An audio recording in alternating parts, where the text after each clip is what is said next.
వచ్చిన వారి ముందు 10 నిమిషాలు మాట్లాడాలనుకుంటున్నాను మీ అందరూ అనుమతితో.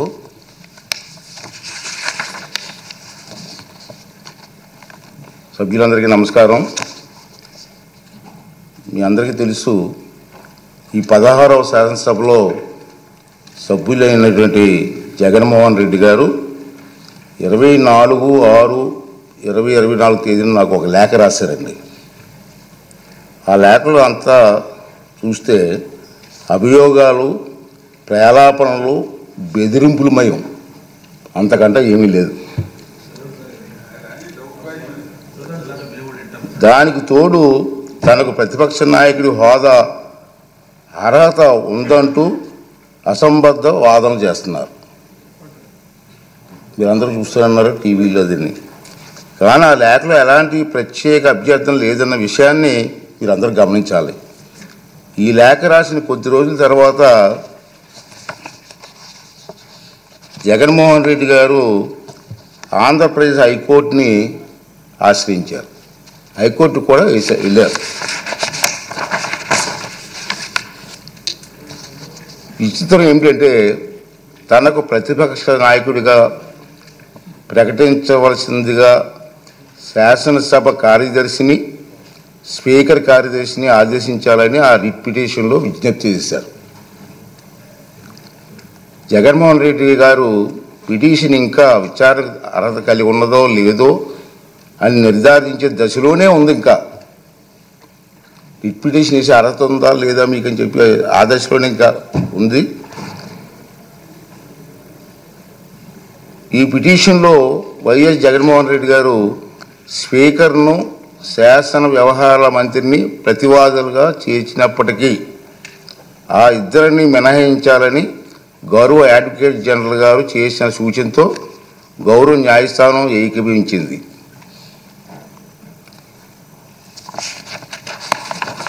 ఈ న్యాయ ప్రక్రియ కొలిక్కి వచ్చే వరకు వేచి చూద్దాం అనుకున్నాను. నేను ఇంకా కోర్టులో పెండింగ్ ఉంది, పెండింగ్ చూద్దాం అనుకున్నాను. కానీ ఇటీవల కాలంలో ఈ అంశంపై జగన్మోహన్ రెడ్డి గారు ఇంకా వారి పార్టీ నాయకులు చేస్తున్నటువంటి పలు వ్యాఖ్యలు నా దృష్టికి వచ్చే మీరు కూడా టీవీలో చూస్తూనే ఉన్నారు. గౌరవ హైకోర్టు స్పీకర్కు సమన్లు జారీ చేసిందని, ఉత్తర్వులు జారీ చేయాలని స్పీకర్ను ఆదేశించిందని జగన్మోహన్ రెడ్డి చేస్తున్న వార్తలు వచ్చాయి. నిజానికి ఈనాటి వరకు హైకోర్టు జగన్మోహన్ రెడ్డి చేసినటువంటి పిటిషన్ విచారణ అర్హత ఉందో లేదో నిర్ధారణే ఇంకా జరగలేదు. వైఎస్ జగన్మోహన్ రెడ్డి గారు ఈ రకమైనటువంటి తప్పుడు ప్రచారం చేయడంలో ఆశ్చర్యపడవలసిన పని ఏమీ లేదని నేను అనుకుంటున్నాను. ఇంచేదంటే 24/6/2024 తేదీ లేఖలో రాసినటువంటి నిరాధార ఆరోపణల్లో ఆధారంగానే ఈ తప్పుడు ప్రచారం సాగించారు. కాకపోతే ఆ దఫా ఆయన కల్పిత వాదనలను, ఆకాంక్షలను గౌరవ న్యాయస్థానానికి ఆపాదించడానికి సైతం వెనకాడలేదు. దురదృష్టవశాత్తు ఇదే ఆయన సహజ శైలి, మనందరికీ తెలుసు. జగన్మోహన్ రెడ్డి గౌరవ న్యాయస్థానానికి ఆపాదిస్తూ ప్రచారం చేస్తున్న అవాకులు, చవాకులు, అసత్యాలు గందరగోళానికి దారి తీస్తున్నాయి. కనుక ఈ రూలింగ్ ద్వారా తప్పుడు ప్రచారానికి తెరదించాలని చెప్పి నేను నిర్ణయించుకున్నాను. అదండి నేను చెప్తాను. ఇది నా రూలింగ్ సార్. ఇది ఈ రూలింగ్లు అన్నీ వస్తాయి. వినండి, లాస్ట్ వరకు ఉంటే. ప్రమాణ స్వీకార కార్యక్రమం చిరకాల సాంప్రదాయాలను అనుసరించే నిర్వహించారు.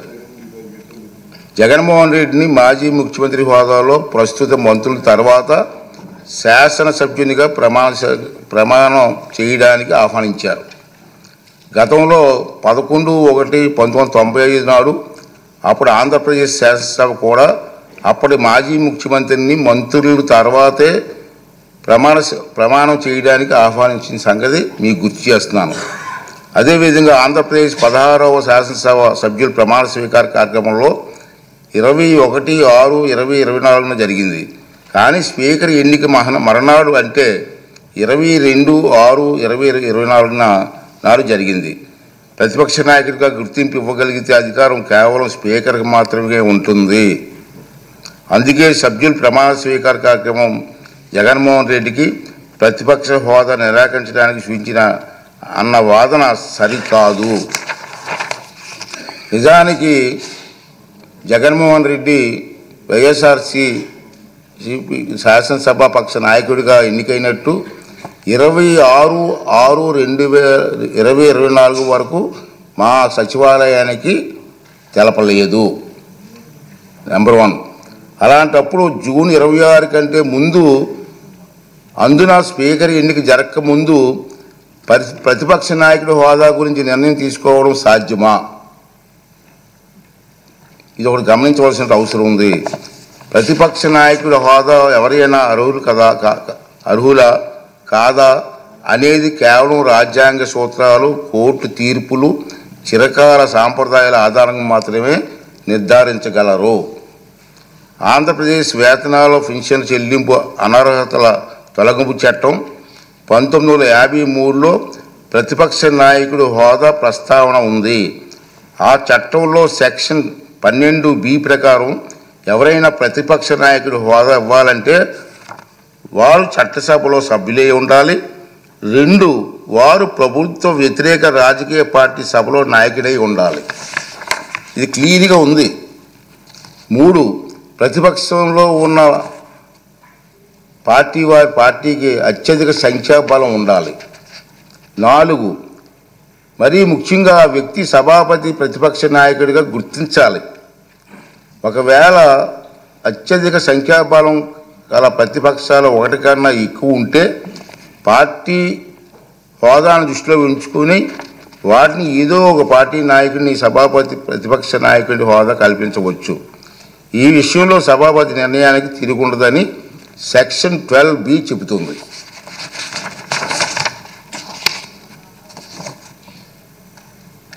అదే సి, సభ సమావేశంలో కావడానికి అవసరమైన క్వారం కనీసం సమానంగా ఉంటే సభలో మొత్తం సభ్యుల్లో 10% సంఖ్యాబలం తప్పక కలిగి ఉండాలి. ఈ చరిత్రాత్మక డైరెక్షన్ను పార్లమెంట్లో ఆంధ్రప్రదేశ్ శాసనసభతో సహా అన్ని రాష్ట్రాలు చట్టసభల్లోని పాటిస్తున్నారు. గతంలో ఆంధ్రప్రదేశ్ శాసనసభ స్పీకర్ కూడా ఇలాంటి డైరెక్షన్ను నెంబర్ 56 జారీ చేశారు. ఈ డైరెక్షన్కు మూలాలు రాజ్యాంగం చూస్తే 103, 189(3) అధికారంలో ఉన్నాయి. చట్టసభల నిర్వహణ కనీసం 10% సభ్యులు హాజరును వారంగా ఈ అధికారంలో నిర్దేశించారు. ఆంధ్రప్రదేశ్ వేతనాల పెన్షన్ చెల్లింపు అనర్హత తొలగింపు చట్టం 1953 ప్రకారంగా విచక్షణ అధికారాలు వినియోగించే సందర్భంలో స్పీకర్కు మార్గం చూపేది ఈ డైరెక్షనే.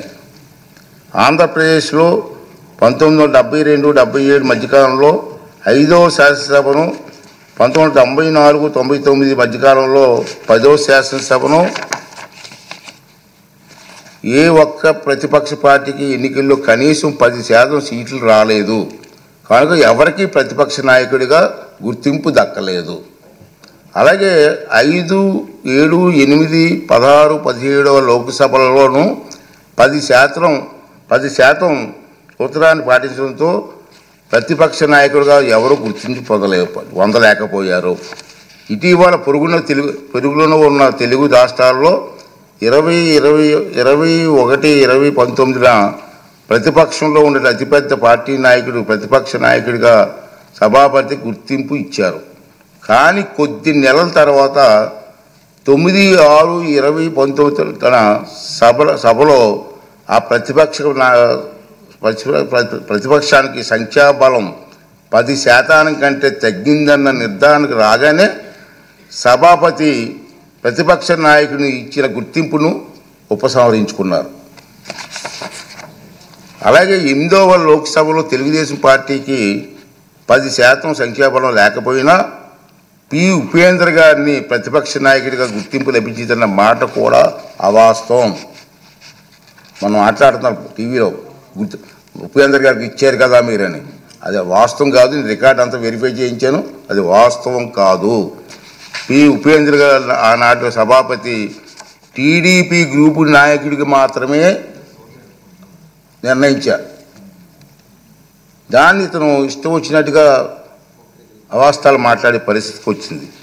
ఈ వాస్తవాలను సాంప్రదాయాలను దృష్టిలో ఉంచుకుంటే 175 మంది సభ్యులున్న నేటి ఆంధ్రప్రదేశ్ శాసనసభ అతిపెద్ద ప్రతిపక్ష పార్టీకి కనీసం 18 మంది సభ్యులు ఉంటే తప్ప ప్రతిపక్ష నాయకుడి హోదా రాదని అందరికీ అర్థమవుతుంది. ఈ నిబంధనలు సాంప్రదాయాలు ఉదాహరణలో జగన్మోహన్ రెడ్డికి తెలియదని చాలామంది అనుకుంటున్నారు. కానీ తప్పు. తెలుసు.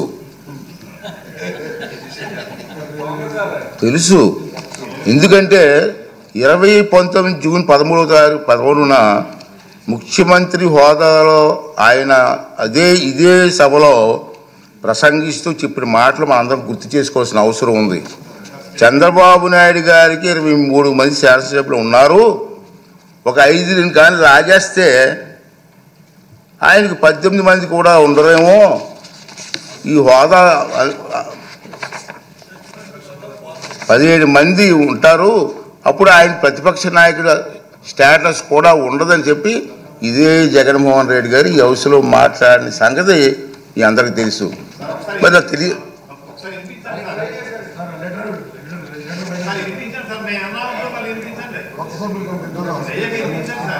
అదే చెప్తాం కదా.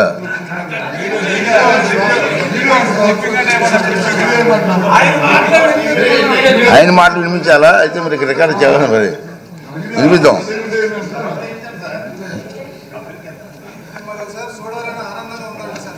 అతనే చెప్పారు నీకు హోదా పోయేదానికి అవకాశాలు ఉన్నాయి. మరి తెలియదనే మాట అది వాస్తవం కాదని చెప్పని అందరికీ అర్థమవుతుంది.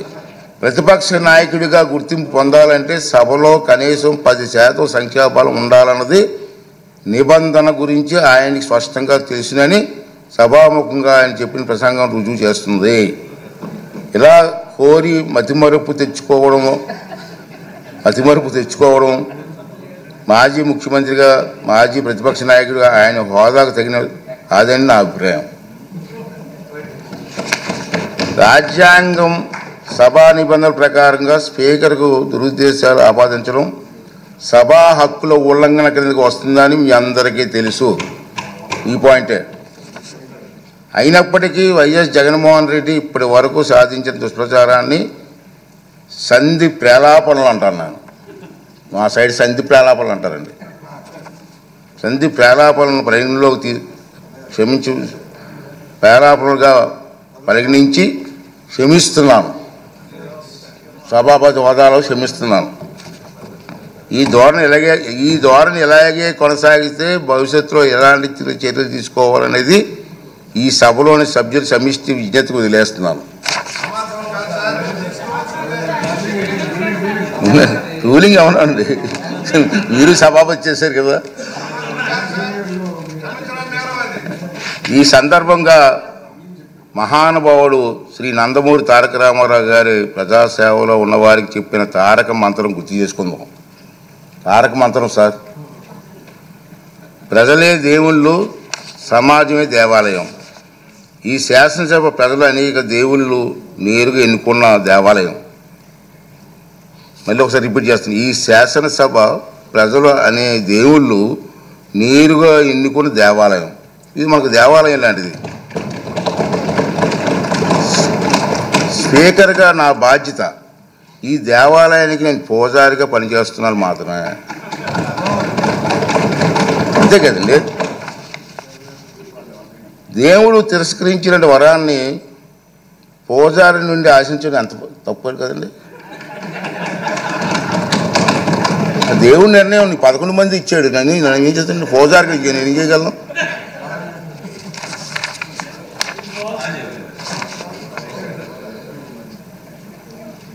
ఈ నియోజకవర్గాల్లో ప్రజలు ఈ సందర్భంగా వాళ్ళ సభ్యులు కూడా రావట్లేదు, చూస్తూనే ఉన్నారు.